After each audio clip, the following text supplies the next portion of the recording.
Make sure you're in frame. They want to see more of you than they do me. She Come ain't this way no, if you have to. she ain't no diva.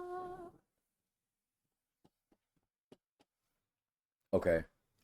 So this is our very first time doing something like this. A joint. Well, this is my first time doing a movie video review. What about you? Or like TV Yeah, show same. review? Okay, so let's do introductions. My name is Gary. You don't need to. Okay. Um, we're gonna be talking about Severance, but it's gonna be a little unorthodox. So we're not. This is gonna be super put together with all of us kind of being on some step one, step two, step three. It's gonna sound a little scatterbrained, but we just finished season two yesterday, Mm-hmm. and we definitely don't have all the answers. We definitely don't have, you know, this is more so like a discussion forum. So if y'all have thoughts on what we're saying, please tell us down below. And yeah, I think it should be fun. Okay, so quick backstory. Season one. So we're gonna really be talking about the show in retrospect, obviously from season two backwards. So just to give a recap on season one, we start off the show.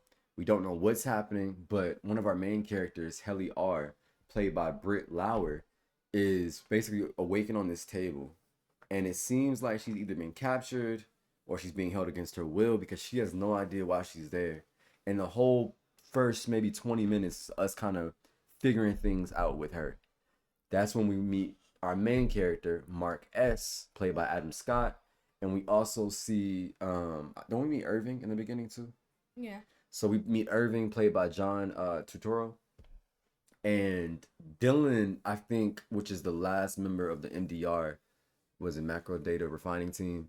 I think he's there and on the he's definitely on the first episode, but I don't think he's there in the first like 20 minutes. So we see Dylan last.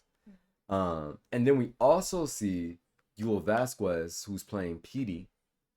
Um, and we don't really know the relationship with none of these people at this time, but we're just figuring it out. Then we get introduced to Mr. Milchick, Miss Cobell, and then the whole plot line for Severance really kicks off. Do you want to maybe talk about the plot that we get in season one? We will be smoking a joint while we're doing this, a blunt, to be honest with you, but yeah. From what I remember, the plot was um that Mark lost his wife Mm-hmm. and he couldn't deal with the pain of that, so he decided to go under a procedure called Severance. severance. Yeah. And it basically, when you go to work, you do not remember anything of your old life, your outside life, and you're basically creating a whole new life in this area. And it helped him cope with the pain. So that's like the backstory that we get about Mark, and then his coworkers we don't know anything about. We obviously know that like they also did the same thing, so they don't know anything about their outside life. They only know what's in Mm-hmm. the room, or like what they do that day. So yeah, we meet Mark, Irving, Irving. Irvin, Dylan, and there was Mark's friend that left. Oh yeah, they told him that day that he retired and Mark is now the superhead. No, the The supervisor, department chief. department chief. What was his name? Do you remember? Petey. PD. Petey. Um, Yeah, I don't. Yeah, you go ahead. okay. Yeah, so we find out that he's replacing PD as department head. But the interesting thing is we don't really know the role Harmony and Milchick are playing. So Harmony is basically the leader of she's the supervisor for the severed floor. So this department that they're in, MDR, with this is Mark, Helly, Irving, and Dylan. They are basically working on this top secret numbers project where they're supposed to be basically mining numbers, but they have no idea why they're doing it. And the only way they know that it's working and when they're finding these numbers they're mining is when they get a bad negative feeling. And it looks like for each of them that could possibly be different.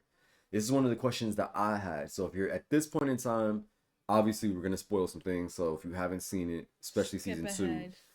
maybe come back to the video after you watch it. Yeah, definitely. Um, but that's one of the biggest questions I had just to peek ahead in the conversation was if they're building what seems to be the core foundation for Miss Casey, who's obviously we learn is Mark's wife, Gemma, Later on. what was everybody else finding in their numbers? We know Mark was putting together his wife, but was everybody else's numbers fake? Did they matter? Sorry. Okay. Yeah, I think that is like the biggest mystery of the show. Well, right now, is that it's like we did all of this. Like, so did Gemma? So story has it like in season 2 we learned that Gemma died. Well, no, we learned in the first season how Gemma Gemma dies. died. She dies in a car accident. But how excuse me, how it happened, or like the details of it leading up to the car accident, we learned in season 2, I believe. And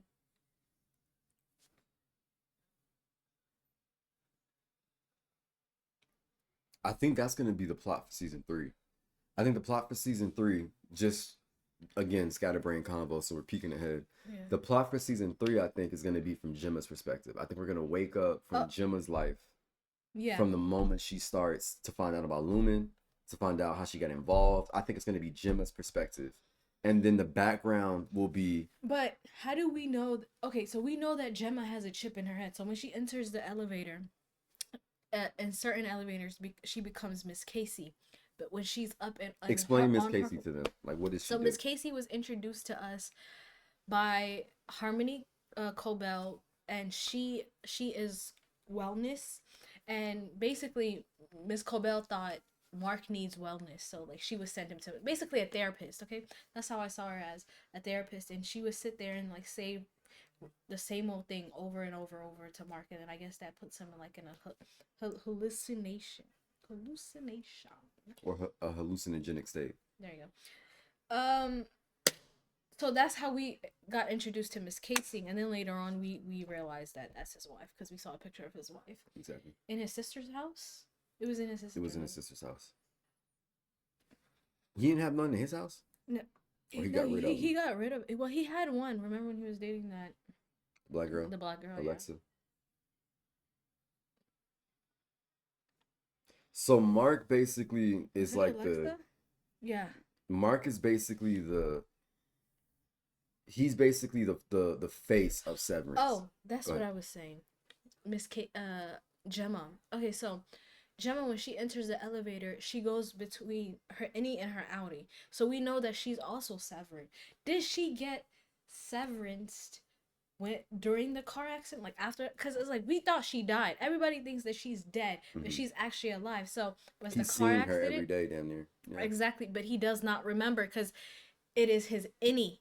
His outie would be happy, but he's not his outie anymore once he enters that elevator. Oh my gosh. You gotta watch it. It's a good Agreed. show if you didn't watch it or if you have not watched it. Anyways, so they don't recognize each other, but they have been around each other. But my question is, how did she die? And was it like, did they fake her accident? I think that's what happened. I Faked think her accident, but that's what we're gonna how was find out. she involved? What is her job? Did they say what her job was? Okay, so let's take it one step at a time. From what we know of Miss Casey, she's basically the guidance counselor, if you will, for the rest of the team, for really all of the severed floor. She tells Mark, I think season 1, towards the end, that she gets to supervise Helly R, because Yeah, Helly R has been kind of freaking out. She tried to crazy. kill herself. Yeah. And the interesting thing about Gemma is that she seems to have this nature to not only be calming, but also like Miss keep Casey. everybody in order. Where Milchek and Harmony are there to basically make sure that the parameters are set for the severed workers. So they're obviously curious. They don't know what's happening. They want to figure out what's going on in the world. That has led them to, or in their world, I should say, that has led them to kind of rebel against the system. Harmony, I see, this is just my opinion. It seemed like in season 1, you get this idea that if they piss her off, they're gonna die. It almost feels like if they're not adequate, they are going to lose this spot and cease to exist, which means they're dead. Um, because as we learn, the Innies basically have their own it's still them, but they have their own stream of consciousness that does not involve anything they did at work or anything they did outside of work, I should say. Mm-hmm. Vice versa, Annie and Audi. But We were talking about Miss Gemma Gemma. and her role and how she's like the guidance counselor. And she goes and she speaks to them Yeah. and she tells them about all the things their Audi's doing. So just fabricated stuff to make them feel better. Mm-hmm. Mm-hmm. Yep. So yeah, she was a counselor basically, and then Heliar. We skipped over Heliar, but like she tries to kill herself in Mm-hmm. the elevator. So now Miss Cobell put in Case, I Miss mean, yeah. Casey to watch like all of them, especially Heliar. And Miss Casey got to spend one whole day, 8 hours of their time just sitting there and watching them.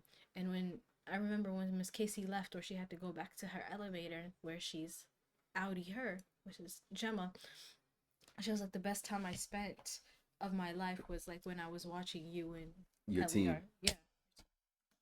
But obviously, she was enjoying watching Mark. Yeah. I think her soul Whether she already knew it or not. Yeah. Yeah. Okay, so we talked about Heli. So let's talk about Heli R. So Heli R, remember, she's the first character we see. So we know she's going to be important to the plot. But we just don't know how important. And it comes together really well because what we ended up finding out is Heli brings this very rebellious spirit to the office. And I'm trying to think about how best to say this. It almost seems like Heli's character was there to pull out a side of Mark that would kind of make things more interesting. Because remember, they're working for a company. We didn't mention this, but they're working for a company called Lumen. Lumen is basically, we didn't mention it? We did, yeah. Okay, so they're Lumen is basically founded by this person named Kier Egan. And Heli, season 1, unbeknownst to us for the most part, is just like everybody else. She's supposed to be, someone that signed up for this, and she's a part of the team now to replace Petey. We even got a flashback. Remember? We even got a flashback for her, yep. Then we find out towards the end of season 1 that Heli R isn't just Mark's. Which is weird. Right. How did we get a flashback? And what was the flashback? The first one we saw? It was with Mr. Melchek, and Mr. Melchek was like talking to her. Yeah, basically orientation. Yep. And then she went to go have the procedure. So it's like, you knew Seth because you called him by his name. You called him by his name. Yeah, you called him Seth. But her any. So I'm saying, like, was that was supposed to be her outie? That's what we were thinking. It was her outie. Like, okay, her backstory, how she started. Oh, okay, we see her in orientation before she got the procedure, but that was supposed to be her outie. You're showing me her outie. You think it was her outie the whole time? I'm saying that's in the weird. flashback that was her outie. How can that be her outie when she's pretending that like she did not know Seth? Because I think what happened is she goes into the facility, right? Obviously she's already an Egan. Yeah. So she is aware of what's happening. But when she goes down there, I think something about the process of when they're severing them, they lose the memory of what they did. That's why they videotape the confessional or that part, yeah. But I'm saying, do you remember her flashback? When she was talking to Milchick. Yeah, was that any her or outie her? That was outie her. How can that be outie her if outie her is maybe I'm elite? No, they portrayed it to us like it's outie her, but we did not know at that point that she was an Egan. Yeah. You know what I mean? But it's like I'm questioning the producers is like, why would you show me that? I think why would you let me think that, and then at the end you let me think like she's an Egan? I think they were looking at it from like a consistency standpoint. If they started off the story with Heli, I think they were trying to show us the background to make us feel like Heli was one of them. Because maybe if we don't have that background scene, we're still like, who is this girl? Who is this person? So they satisfied our questions in the beginning. We felt like she was one of them. Okay. And then the catch is like, oh, she's an Egan. So I think my question now with Heli obviously we were all shocked when we found out season one that she was the Egan. Then season two, her and Mark basically, they have sex. And Mark is thinking that this is any Helly that he's having sex with. Mm-hmm. But this was basically a big ploy by her father. I forgot what her father's not here, obviously. Her father, I forgot the name of her father. Anyways, obviously he's an Egan. He's running the show. I think it's James Egan. Yep. Jane basically orchestrates for Helly R to pretend to be her innie. She goes down into the facility, doesn't have the little switch, so she's still her outie. Mm-hmm. And then she's basically been studying her innie, Mm-hmm. Helly R, Mm-hmm.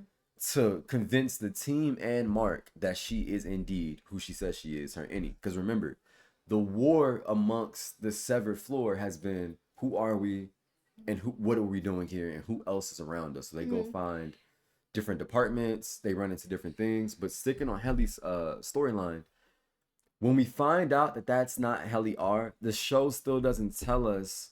They don't give us a scene to show that Helly is there every morning. We're just assuming this is any Helly. Yeah.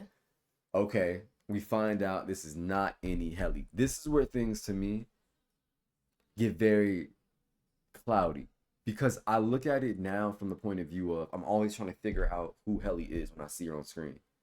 And finale episode, Helly basically has this moment where she's telling Mark, you need to focus on getting Gemma because I'm not, I mean, I'm her. Mm-hmm. I'm Helly from the outside, is how I Yeah. interpret it. Yeah, me too. When you get to the end of the episode, you realize none of that matters to the any Mark because he still goes and follows Helly anyway. That to me is kind of the most frustrating part of the show because I don't understand from Mark's Innie's perspective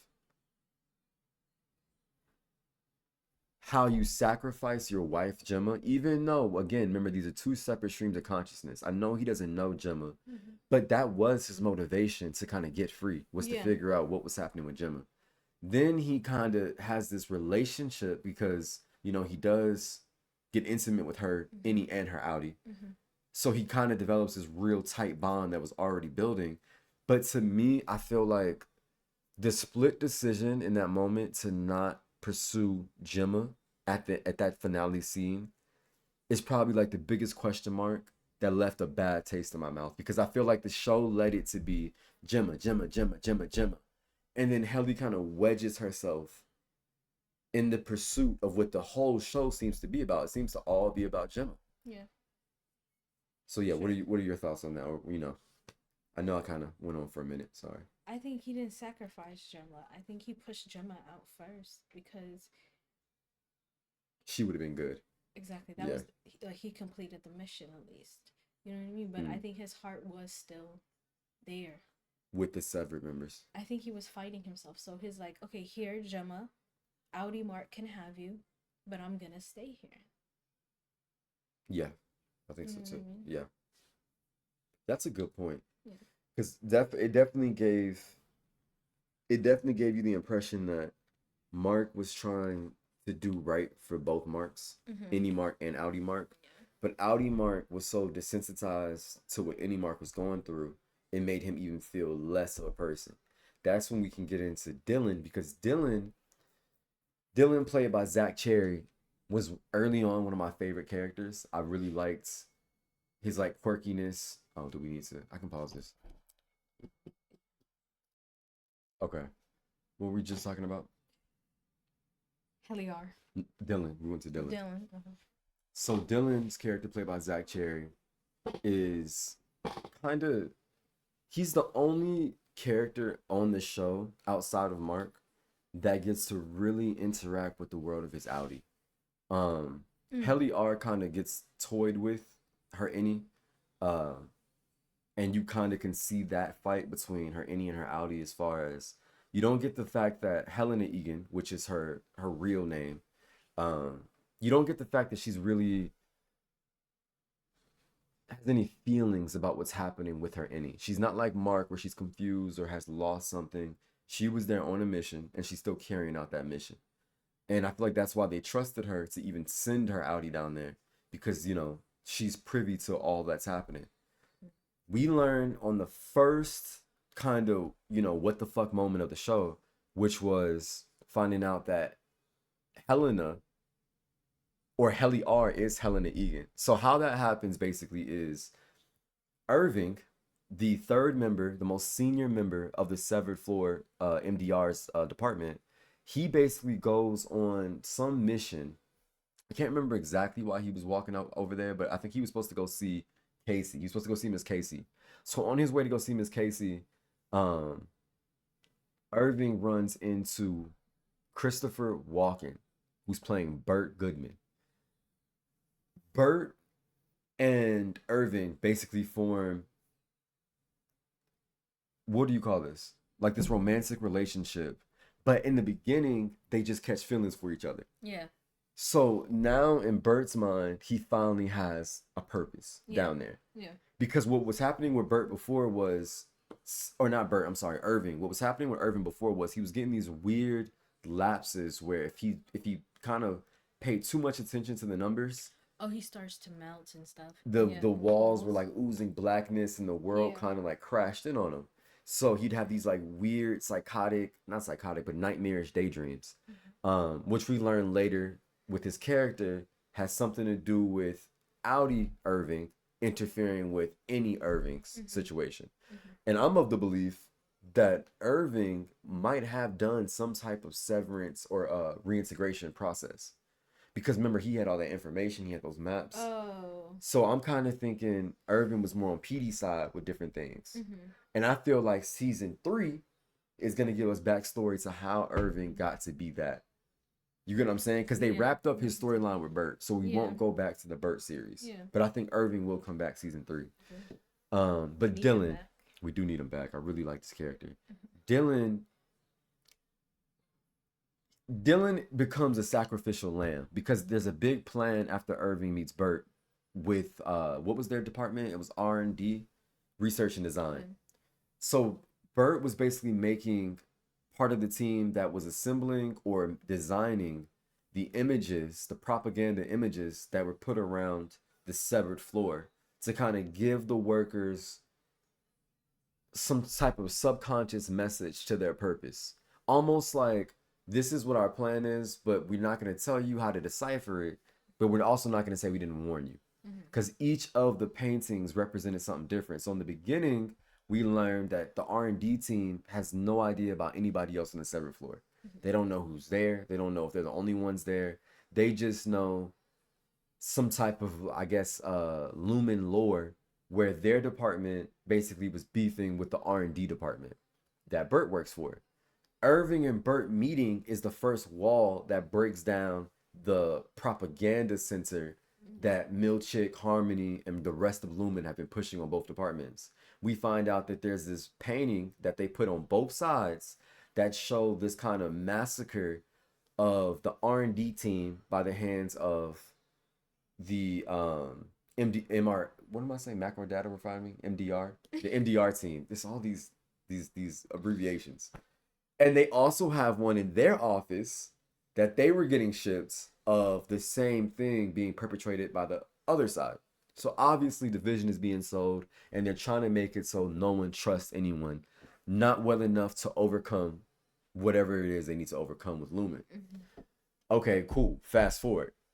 The mission now becomes we need to figure out who the other departments are and what we're doing down here. That culminates to a point in the middle of season 1, probably like episode 7, so maybe towards the later end, where the team is going to do this procedure called overtime contingency, which will allow them to reintegrate into their Audi's mind. They get to see the Audi's basically perspective and take that knowledge and memory and go right back into the innie. The only way this works is if 2 levers are pulled. And the way it's set up that Lumen has it is so that 2 people, almost like a nuclear code, like a nuclear missile, 2 people have to put in the code and then, you know, things progress from there. Dylan volunteers as tribute and says, hey, I'm going to sacrifice myself and not see what you guys can see from the outer world. I'll stay here and basically man the mission. So he's going to split his body up and literally put some type of contraction with his tie where he's like holding on to one lever and the other lever's on the other side, right? You need to come closer. Sorry. I feel like I'm yapping. Am I yapping? No. No? Okay. So basically, Dylan doesn't get the chance to see the Audi's world, but the other three do. This is very important. Irving, Mark, and Helly R all get to go see life for about an hour, I think. Maybe it was an hour, maybe it was 30 minutes. It was an hour. You think it was an hour? You think Yeah. he held that for an hour? Yeah. But they said they had him for an hour. Because Mark was in his home. No, he was at his sister's house. Mark was at his sister's house. He went to the party. I don't know. So somewhere between 30 minutes to an hour, Dylan's holding the fort down. What ends up happening is around there. 45. Let's say 45. What ends up happening is Mark is back at his sister's house and he's at this party where his boss, Harmony Coble, who's been playing the role of his neighbor, very miskeen neighbor, is now at this party with him, and his innie is like, what the fuck? Why is my boss at my house? Yeah. Oh, how are we forgetting Ricky? His brother-in-law. Oh yeah. Oh my days, God. Ricky. Okay. So his sister is married to we need to go back and say why Dylan volunteered to be Why did Dylan volunteer? I don't remember. Remember he saw his son. Oh. He saw that he was the first one with the overtime contingency. Yeah. Okay, cool. I told you I was gonna be all over the place. Dylan is the one that kind of unveils or is unveiled to this overtime contingency option. And what it is it's Lumen's way of saying, hey, if for any reason we need to access their Audis, we have this kind of fail-safe in place called overtime contingency, where we can, after work, contact their Audi and let the any still have remembrance of that experience if need be. I don't think there was a way they could turn it off, right? Because he remembered his son. Mm-hmm. So there was no way for them to alter that memory. Things happen, yeah. So how we see it is Dylan steals a pass. He steals a pass from R&D when they first go meet the team. Irving takes him and Mark and Helly on a trip over to R&D. First, it was Irving and Dylan that go to meet them. Dylan is very skeptical because Dylan is like, yo, these are the guys that basically tried to kill us. We don't need to go over there. They're dangerous. Irving gets Dylan on his side. Dylan checks it out. It's all cool. That Helly and Mark go back to go see R&D as well because they're told about the existence. Once that happens, Dylan gets the bright idea to steal the pass, one of the hall passes or access cards for R&D. He steals it. Milchick finds out somehow. I don't think we know how Milchick finds out, but he finds out and he basically... It's so weird because they're in his closet, but Milchick says, I told your kid to stay outside. Yeah. So somehow Milchick met his Audi and then they perform the overtime contingency where we see Dylan in a closet. Dylan's in a closet sitting down. Milchick's talking to him like, hey, Dylan, I'm sorry to interrupt you, but you took something. I need it back now.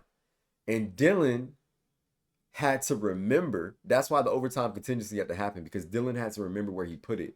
So his innie is being used as his Audi. And then all of a sudden his son bursts in the room. Mm-hmm. And then Dylan realizes, whoa, I have a son. I have a family. Mm-hmm. But the way Milchick talks to his son was like, yo, like, fucked up. Yeah, like fucked up. Like, didn't I tell you to stay outside? Mm-hmm. And it's like, he didn't even think, let me be coy. Let me, kind of. Milchick basically was just like, yo, I don't give a fuck about your kid. This is about my job. Mm-hmm. You're fucking up my job. That's that. When we see that, Dylan is the first person to basically experience the outside world. He goes and runs and tells the others. Mm-hmm. So he feels obligated to give them that experience that he had, even though he only had it for a second. That's what Leela was remembering. With that being said, now that we're caught up, overtime contingency happens. All three characters are back in the main universe, their main world. And we find out that Helly is part of the infrastructure that she's been so desperately trying to break down on her any side. She is an Egan. She is the daughter, the future of the company. She's the daughter of Jane Egan. This basically took the show for me, and I think it kind of it went from being like something I was curious to watch to something I feel like I had to see how it ended. Mm-hmm. I feel like that moment was that for me, that episode. Really? What did you think? I was. I didn't under. Yeah. I didn't. Because remember, I was coming home every day Yeah. and I was like, yo, we got to watch Severance. We got to Yeah, watch you Severance. I were. was staying up watching We Severance. ran through season 2. Season 1. Season 1, 2. We ran through season 1 for real. And 2. Oh, no, we chewed through 2. Yeah, 2 was like 3 days, 4 days. Yeah. But you didn't get that vibe that it was like, okay, before that happened, were you already hooked, you're saying? I was a little invested. Okay, yeah, I see what you mean. The climax hit us, and now it's Yep. like, okay, now I'm hooked. Yeah. Before it was like, okay, What's happening? mm-hmm. Like, what's the vibe? What's going on? Yeah. So yeah, the overtime contingency happens, and Dre, can you explain to us what Irving saw on his, brief interlude into the real world? He saw that he's renting a 1 bedroom. He has a dog. He's playing music super loud and Yep. painting Yep. this painting, and it's all black, and you see a red dot, a red arrow going up. It's basically an elevator, and he keeps drawing it over and over again, and his room is filled with that. Then he has a treasure chest full of maps Mm-hmm. with like different names and like circled around it, like he's looking for somebody basically. And yeah, that's what he enters into. And then he goes and tries to find Bert. And I think he found him, and he was in a house with his man. His Audi had a man. Mm-hmm. And he was in there, and then boom, Irving was back in. Irving was back in what? Was back at Lumen. Yeah. I liked Irvin's little I like Mark's situation the best. Yeah. I liked Helly's was the most revealing. I liked how Mark Very revealing. I liked how Mark got to meet Harmony. Like in his Audi's bodies. You know what I'm saying? Like I like how he was able to see that experience, process it, and then the last thing he wanted to do was tell everybody. I felt like that was like I was like, yes, Mark, exactly. Like put it together. But then when he fucked up, when he said what did he say? Cobell. By Mrs. Cobell. And then she was like, oh shit. Then she sets the alarm to Mr. Milchick to basically, because this is it's such a weird time that we get this episode because Harmony just got fired. They just let her go. And she's basically crying her eyes out when Mark invites her over to this it's not birthday, to this party. Yeah. Her sister and her brother-in-law's or his sister and his brother-in-law's party. Now here's the thing about his brother-in-law. We were supposed to talk about this earlier. His brother-in-law's name is Rickett, played by Michael Chernus, so Rickon Hale is his full name. Rickon, was I calling him Rickett this whole time? Did I say Rickett? Earlier. My bad, y'all. Rickon Hale. Rickon is, some would say an oddball, but I think Rickon is a very free-minded, educated author.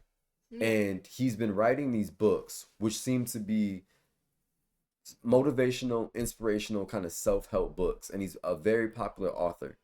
And what ends up happening is he writes this book that he's saying, and we don't know if this is the first time he's done this, but basically sometime in the earlier parts of season 1, he goes with his sister, or I'm sorry, his wife, Mark's sister, to go drop off this book on Mark's doorstep, right? That's how it happened.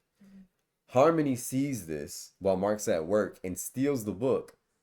And then Mr. Milchick ends up reading it, and then Mark's any picks it up, Yeah, in and it a gets passed around the conference room. office. Yeah, Yep, and it gets passed around the office. but Mark ended up having it last and Yep. started to read it. But Dylan was already reading it. So was Hmm. Miss Casey, or not Miss Hmm. Casey, Helly Haley. R. So this book becomes like, I hate this. I don't know what else to use, but like a Bible of like of sorts for the team in guiding their mission to build the confidence and the determination to kind of free themselves Hmm. away from their Audi's experience. Because before, they were coming to work every day, they didn't know what they were doing, but they never questioned it. They kind of just kept the status quo, kept pushing through.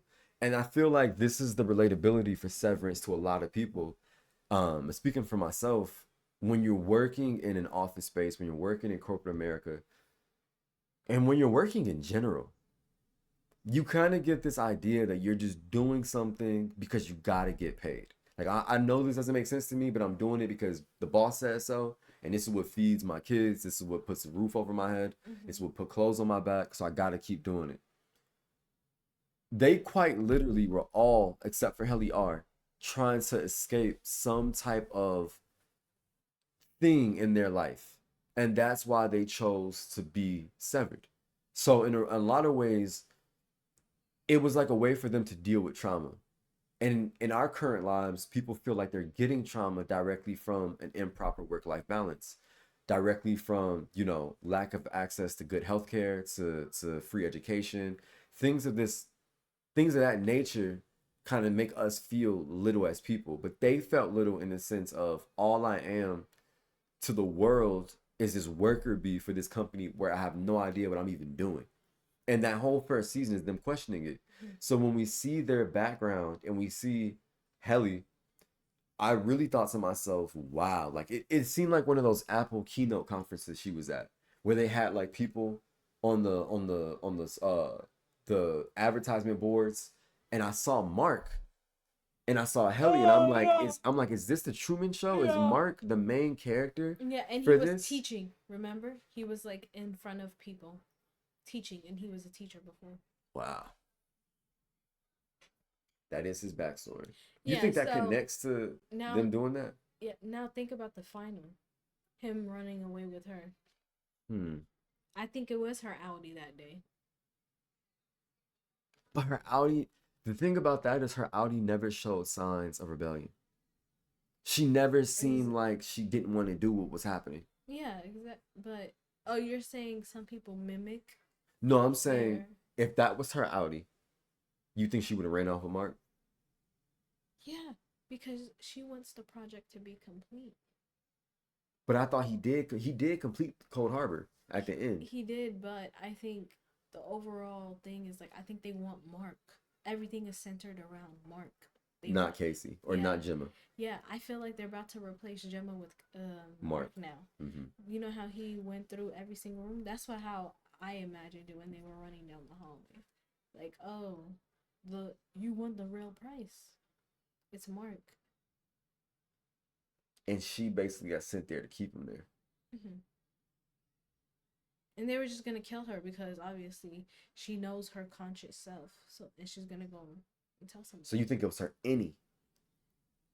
Was it any Helly R that ran off or Audi Helly R? Audi. Audi. I don't know. I like your theory, but the show never gave me. I feel like the show didn't give me Helly R is gonna rebel and help Mark. But if you're saying that Helly R is I in think on it, she went she's. along with the program. I think okay, get rid of Gemma. Like, okay, you don't want to kill her, sure, whatever, but you're gonna stay here. They didn't want Gemma. She was just a coy. Ugh. You feel like, So why were they? Because remember, she said that every file he completed or every folder he completed was a new any for Gemma. A new consciousness. For Gemma. Hmm. So you don't feel like I feel like You think she's that valuable, but she gets to escape?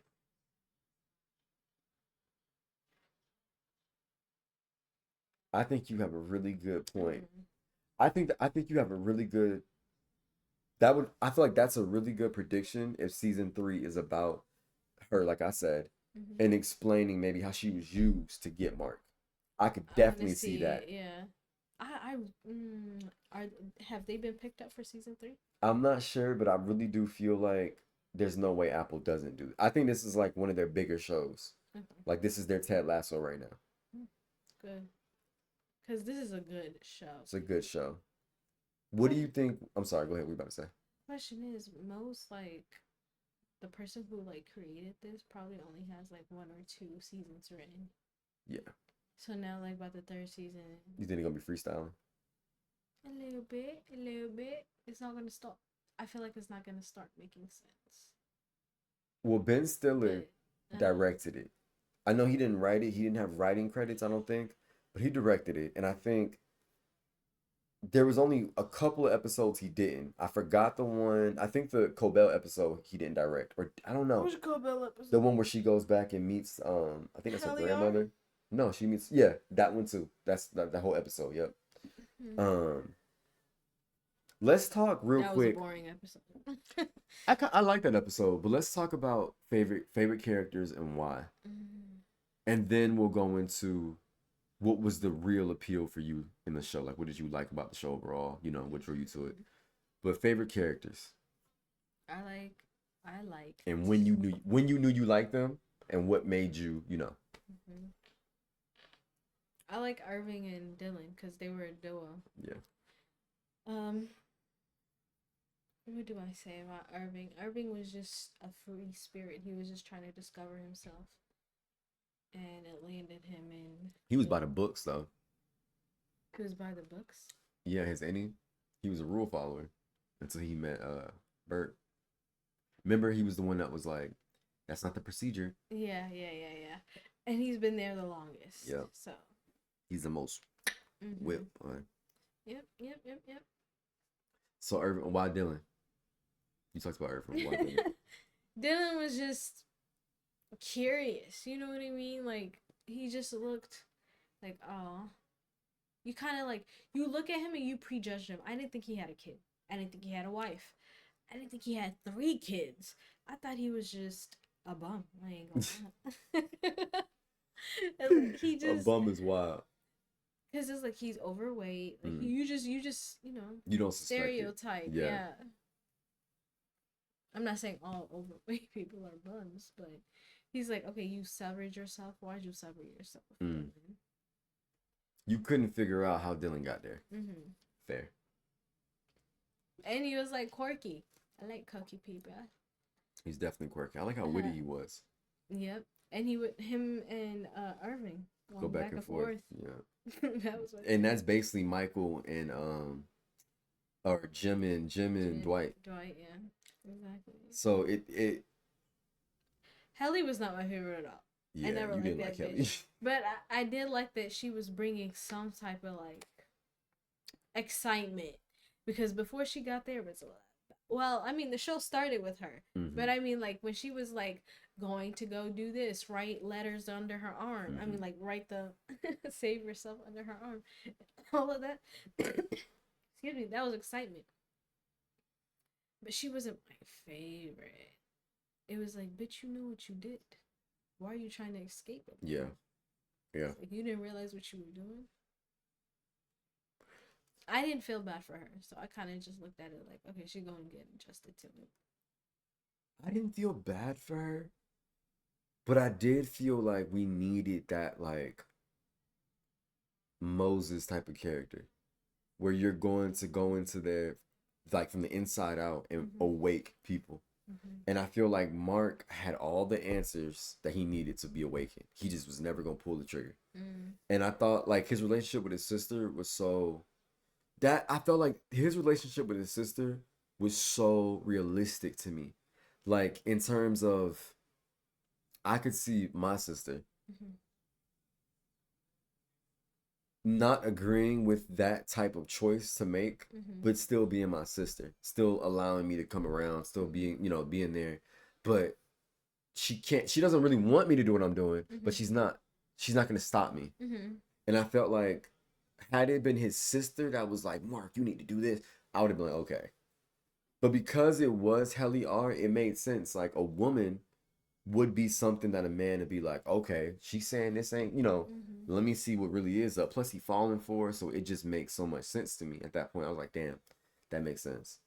Hold on, guys. We're gonna have to pause this. We'll be right back. Okay, so what was the last thing I said? Do you remember? What's your favorite character? Right. Okay. You gotta cut that out. Or not. Fuck. Favorite character. That's easy for me, Mr. Milchick. Um, He grew on me. I kind of He had, grew on me. I was kind of like her. I kind of had Dylan and Irvin pretty high up. I had no problem with Helly and Mark. I thought Mark was a good casting. I thought Adam Scott did really good in his role as Mark. Um, Too good. and I felt I like that believe early it. on. Like I was like, yeah, he's doing a really good job. I liked Helly, but the only thing that didn't sell me with Helly, the only thing in the beginning was when you're that new character, when you're kind of like the replacement character, I feel like typically you're not expected to get that much airtime and that much like lines, whatever the case may be. But we're figuring out their life through Helly because Helly's new, we're new. Mm-hmm. We're literally as old as Helly is in this process. So Mm-hmm. we got to see through her eyes a lot. And I feel like at times she was being a little, I'm not gonna say too rebellious because at that point I still am trying to free myself as well. If I feel like this is not right, I want to Mm-hmm. quit. I'm thinking of ways to do it. But especially when she like hung herself, to me it was like this is a lot. Like this is like I don't know what you should do in that situation. Not saying she did anything wrong, but it was just a lot. So I liked Cobell. I thought Cobell was doing a good job with how she had to kind of be boss, I forgot about Kobe. hid security. She had to keep the secret. She had to run the floor. To me, it was like she's got a lot of hats she's wearing, and she was doing it well. So I liked Cobell for what it was. But Milchick had that like arrogant, and I hate to keep using this word, but arrogant, rebellious energy where he didn't really care for the severed workers, and he also didn't care for Harmony or Lumen. So I kind of like that of almost like he's another one that's just doing his job. To him, it was just a job, like especially in season one, and then I think season two, when they kind of added in, the racial implications, the feeling minuscule to leadership, all that adding into it, I was like, yo, I gotta rock with Milkshake because not only was he being the best Harmony he could be to replace her when he got that job, but he Oh my also was God. he was also fighting the system with them. He was literally fighting Lumen. Like the things they were able to do was because Milchick was bending the rule book for them. Mm-hmm. And it's like they never rewarded Milchick. They never said, you did a good job. They wanted him to kiss the ring Mm-hmm. the entire way through.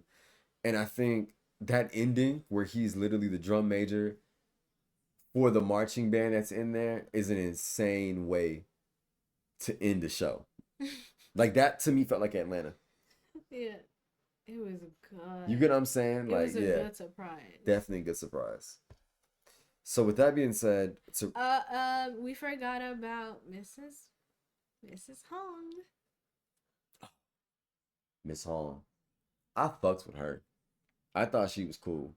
She, I'm not gonna lie, she might be number one, and then Dylan I and bet she come back season 3. she needs to. I bet she come back I season thought she was 3. gonna do something like to Mr. Milchek, when he fired her. Mm-hmm. I They was didn't like, have enough oh time. no. She got the shit end of the stick She for the really for season did. 2 And she was a because good one too. they kind of used her as like a pawn for Milchick's like mind. You know what I mean? And I feel like her character never got fleshed out, but I know we have to figure out why she's there. What if I'm season like, 3 why? opens up with her? Sorry, go ahead. Go ahead. I'm like, why is a kid there though? I had no idea either. We knew she was like, she looked 13, 14, She looks about 15. 15, really? I'd say like 14, 15. Okay. Yeah. But shout out to her. She did a really good job too. She kept that balance Really of good. like, I'm pretending to be an adult, but she had that seriousness that obviously is required for that position. But she also was frustrated with Milchick, the same way Milchick was frustrated with Harmony. And you could just see the rotation, like this is how they keep this going, where it's like it's overwhelming for everyone. And you think about work, just think about your jobs. Like when busy seasons come, it's overwhelming for everyone. It's overwhelming for the boss, it's overwhelming for the management, it's overwhelming for the workers. Shit rolls downhill. And it's like we can segue into, why we like this show. Mm-hmm. I like the show because I think it does a really good job at painting where we are as a society when it comes to you have to kill a piece of you to feed yourself, especially now, especially with how the economy is, things like that. Like, You gotta kill a piece of you to feed to yourself. feed yourself. That's the best way I can put it. I feel like when we go into work, we have to put on a separate face. We Mm-hmm. have to be someone else. And we have to adhere to things that we don't understand. We don't know why we're doing all the things we do. Mm-hmm. We don't know, like, why you might work for Walmart and Walmart just says stock this at this time and put this away. But you don't know why, or you don't know how that's impacting the flow of the company and how the company is helping the world. You don't know. Mm-hmm. You don't know where the money and all, you just don't know the behind the scenes. So for me, that was the real pull. What about for you? Of what? Of the show for me. Like that's what kept me engaged. Was like seeing them tell a story using Mark and Casey, but it was really like to me overarching where we are today. Yeah, definitely. It felt like a Black Mirror episode, Yeah, or that ass. it was Yeah, really good. yeah, And all I kept hearing is, "You gotta watch Westworld. Gotta watch Westworld." that was me. And I'm like, I don't know. I don't know if it's Westworld like this, like they implant a chip in your head. No. So, you know what we should do? If y'all are interested, I'll do a Westworld season one. We can do it by season, but I feel like Westworld dips off after season two. So we can do a Westworld How many review as seasons well. are there? It's four. Oh, okay. But by the fourth one, you can tell like they lost the plot for sure. It dipped off after two. No. But one and two, yeah. If you've seen Westworld and you're interested in maybe seeing this little review, let us know. Is there anything else you wanted to add to your point when you were saying what drew you in?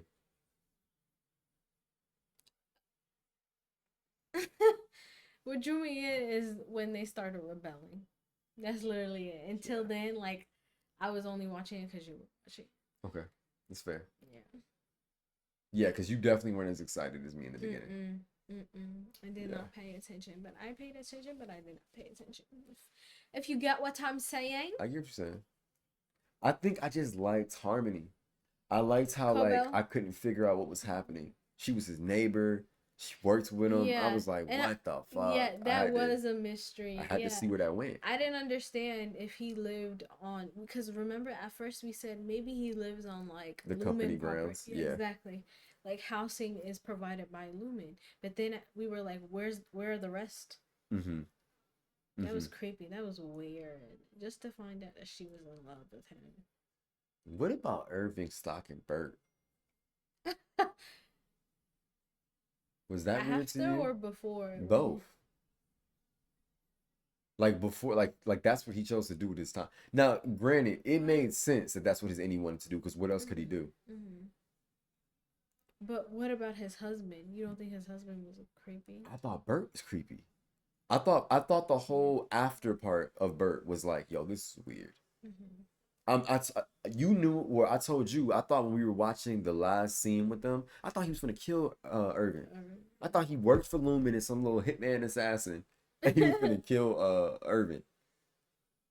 But I Yeah. loved Irvin's character though. Like when he was going through that with Bert, Mm-hmm. I'm like, damn, he's got range as an actor because he went from goofy worker guy Mm-hmm. to like I have so much debt as a man, like depth. So it's like you want again. I told you that scene where Bert is trying to be funny, telling him to leave or whatever, and Mm-hmm. Irvin's like, you know what, goodbye. Like on some very mature shit. Like this meant a lot to me. I'll cherish this, and we could put a lid on it. Where Bert was kind of like, I'm doing you a favor. We can't do this. I don't want to be with you. I don't know. It just felt like Bert was selling it to a different point. But Irving's character, I feel like, was like the most well-rounded character on the show for me.